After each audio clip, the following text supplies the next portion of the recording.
ఉదాహరణ కూడా ఉందో ఈ ప్రాంతం వాళ్ళందరూ కూడా చూశారు.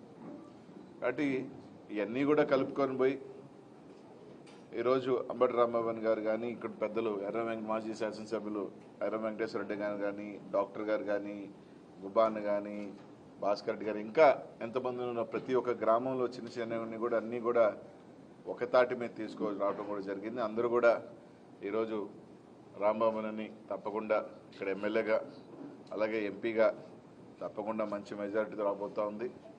ఈ నియోజకవర్గం వైఎస్ఆర్ కాంగ్రెస్ పార్టీకి కంచుకోట విధంగా కూడా రేపు మళ్ళీ కూడా గెలవబోతా ఉన్నాం.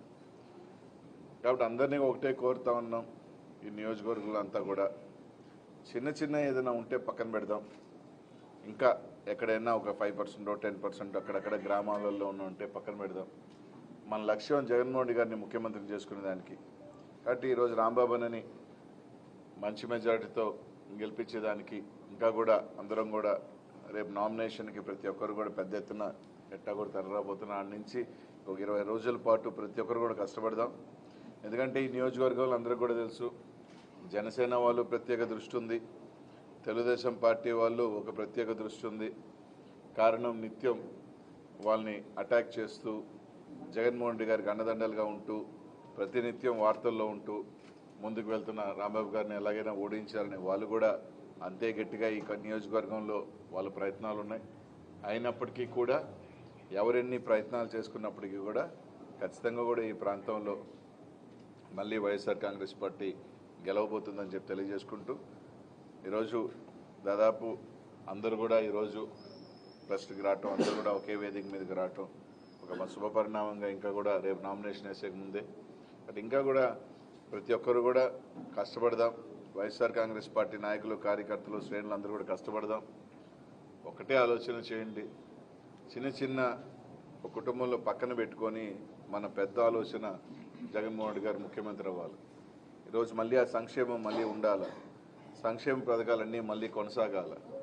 ఇవన్నీ కొనసాగాలి అంటే మనం చేసే చిన్న పొరపాటు కానీ తప్పకుండా కాలక్రమాన్ని అన్నీ కూడా సర్దుకుంటాయి కూడా అని చెప్పి తెలియజేసుకుంటూ ప్రతి ఒక్కరూ కూడా ఈ నియోజకవర్గంలో ఖచ్చితంగా కూడా మంచి మెజారిటీతో సత్తెనపల్లి నియోజకవర్గం వైఎస్ఆర్ కాంగ్రెస్ పార్టీ జెండా ఎగరబోతుందని చెప్పి మీ అందరికీ కూడా తెలియజేసుకుంటూ అలాగే ఎంపీగా కూడా 24వ తారీఖున నామినేషన్ అయిపోతా ఉన్నాం. నేను నర్సరావుపేటలో గోపిరెడ్డి సీనన్న అదే రోజున అయిపోతా ఉన్నాం. కాబట్టి మీ అందరి ఆశీస్సులు, దీవెనలు ఎంపీగా కూడా నాకు ఉండాలని చెప్పి మనస్ఫూర్తిగా అందరినీ కూడా కోరుకుంటూ ఆ రోజు మీ అందరి ఆశీస్సులు, దీవెనలు కూడా ఇవ్వాలని చెప్పి మనస్ఫూర్తిగా అందరినీ కూడా 24వ తారీఖున వేసే నామినేషన్కి పల్నాడులో ఉన్న ప్రతి ఒక్కరు కూడా అన్ని నియోజకవర్గాల ప్రజలు, నాయకులు మీ ఆశీస్సులు ఇవ్వాలని చెప్పి మనస్ఫూర్తిగా కోరుకుంటూ ఖచ్చితంగా రానున్న 13వ తారీఖున 7 అసెంబ్లీ నియోజకవర్గాలు నర్సరావుపేట పార్లమెంట్లో గెలవబోతా ఉన్నాం. జూన్ 4న రిజల్ట్ చూడబోతున్నాం అని చెప్పి తెలియజేస్తా ఉన్నాం.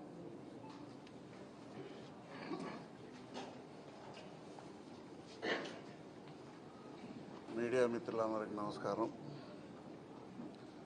వైఎస్ఆర్ కాంగ్రెస్ పార్టీ పుట్టిన తర్వాత కింది స్థాయి నుంచి పార్టీని బలోపేతం చేశాను. అప్పటి నుంచి నేను పార్టీలో టికెట్ కోసం ప్రయత్నిస్తూనే ఉన్నాను. అనివార్య కారణాల వలన, సామాజిక సమీకరణాల వలన ముఖ్యమంత్రి గారు అవకాశం ఇవ్వలేకపోయారు. అయితే మేము మొన్న ఈ మధ్యకాలంలో నేను, పెద్దల వెంకటేశ్వర రెడ్డి గారు, గజల నాగభూషణ రెడ్డి గారు, ఆరిమండ వరప్రసాద్ రెడ్డి గారు మమ్మల్ని అందరినీ ఎంపీ గారు, మంత్రి గారు ముఖ్యమంత్రి గారి దగ్గరికి తీసుకెళ్లారు. ఇక్కడ ముఖ్యమంత్రి గారు మాకు ఒకటే చెప్పాడు, రాంబాబు అన్న మనకు పార్టీకి అవసరం, రాంబాబు అన్న మనకు పార్టీకి గుండెకాయ లాంటివాడు, అటువంటి వ్యక్తిని గెలిపించాలా మీరు నలుగురు కలిసి ప్రయత్నం చేస్తే గెలుపు అనేది చాలా ఈజీగా ఉంటుందని ముఖ్యమంత్రి గారే స్వయంగా మా అందరికీ చెప్పడం జరిగింది. ఆ నేపథ్యంలోనే ఆయన చెప్పిన మరుసటి రోజు నుంచి మేమందరం పార్టీ పటిష్టత కోసం, పార్టీ పట్ల విధేయతతో మంత్రి గారిని, ఎంపీ అనిల్ కుమార్ గారిని గెలిపించడానికి ప్రాణాలు ఒడ్డైనా ఈ నియోజకవర్గాన్ని నుంచి గెలిపించుకొని తీసుకెళ్తామని ఈ సందర్భంగా తెలియజేస్తున్నాం.